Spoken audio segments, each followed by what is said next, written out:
देवेंद्र फडणवीस वारंवार सांगता आहेत की जो अध्यादेश आहे तो ते खोटं बोलतायत. माशेलकर समितीने जो अहवाल सादर केला, तत्कालीन मुख्यमंत्री उद्धव ठाकरे यांच्या नेतृत्वाखालील मंत्रिमंडळाने तो अध्यादेश आणला असं वारंवार, काल त्यांनी फोटोही दाखवला तो अहवाल स्वीकारताना. मग काय झालं? आणि उद्धव ठाकरे वारंवार खुलासा करतायत की देवेंद्र फडणवीस हे अफवा पसरवत आहेत.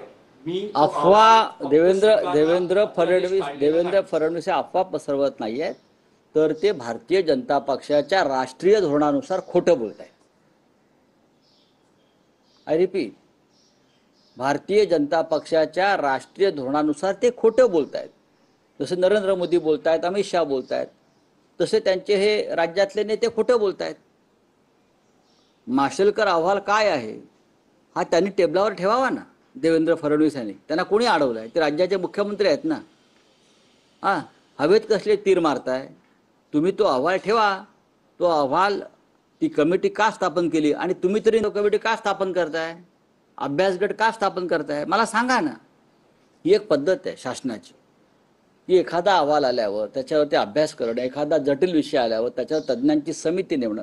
मुख्यमंत्री आणि मंत्रिमंडळ हे प्रत्येक विषयामध्ये एक्सपर्ट किंवा तज्ज्ञ नसतं. त्यासाठी इतर तज्ज्ञांची मदत घेऊन आपल्याला निर्णय घ्यायचा असतो.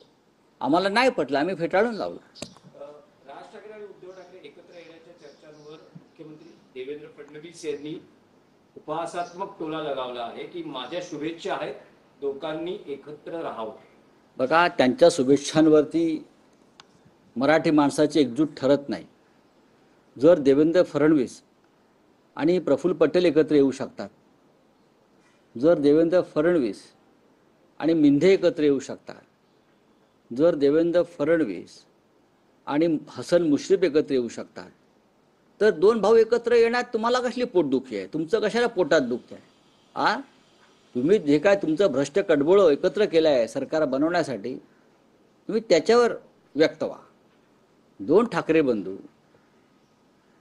दोन एकाच विचाराचे नेते एकत्र येतात, तुम्ही अस्वस्थ होताय, तुम्हाला फ्रस्ट्रेशन आलेलं आहे, तुम्हाला वैफल्य आलेलं स्पष्ट दिसतंय की आता आपलं काय. शिंदे म्हणतात की कधी काळी संपलेला पक्ष असं ज्याला हिनावलं गेलं त्याकडेच आता विनवण्या केल्या जात आहेत युतीसाठी एकत्र येण्यासाठी. असं आहे की कधी काळी एकनाथ शिंदे सुद्धा देवेंद्र फडणवीसांना सगळ्यात भ्रष्ट नेता म्हणत होते, किंवा फडणवीस अजित पवारांना तुरुंगात टाकायला निघाले होते, किंवा नरेंद्र मोदी प्रफुल्ल पटेल यांना दाऊदचं हस्तक म्हणत होते. तुम्ही उगाच भूतकाळात आम्हाला जायला लावू नका. कोण संपलाय आणि कोण टिकलाय आणि कोण वाढतंय हे येणारा काळ ठरवेल. चला, आप बताइए, हिंदी में बोलिए. देखिए, ये भारतीय जनता पार्टी की एक नेशनल पॉलिसी है